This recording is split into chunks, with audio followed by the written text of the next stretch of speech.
বিদেশ থেকে চামড়া শুল্কমুক্ত আমদানির সুযোগ থাকায় দেশের বাজারে চাহিদা কমছে স্থানীয় চামড়ার। ফলে আগামীতে চামড়া আমদানিতে শুল্কমুক্ত সুবিধা রাখবে কিনা তা নিয়ে ভাবছে সরকার।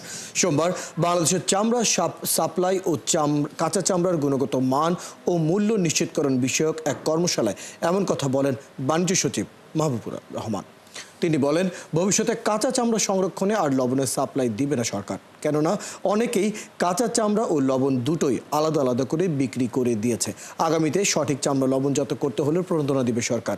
অনুষ্ঠানে কাঁচা চামড়ার গুণগত মান মূল্য বিষয়ক এক গবেষণাপত্রে উঠে আসে পশু কোরবানি বিষয়ক সরকারের যথাযথ পরিসংখ্যান না থাকার বিষয়। গবেষকরা বলেন, সরকার লবণ দেওয়া চামড়ার দর নির্ধারণ করে দেয়ায় কাঁচা চামড়ার দর নিয়ে সংকট থেকেই যাচ্ছে।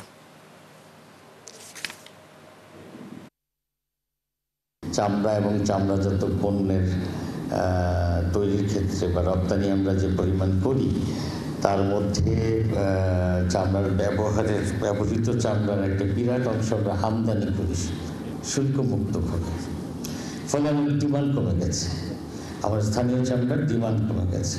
প্রত্যেক জোড়া পাদুকার জন্য রপ্তানি যে কয় জোড়া পাদুকা হয় প্রায় সবগুলোই আমদানিকৃত চামড়া দিয়ে যদি হয়, তাহলে আমি তো মনে করি না বাংলাদেশের চামড়ার কোনো দাম হবে।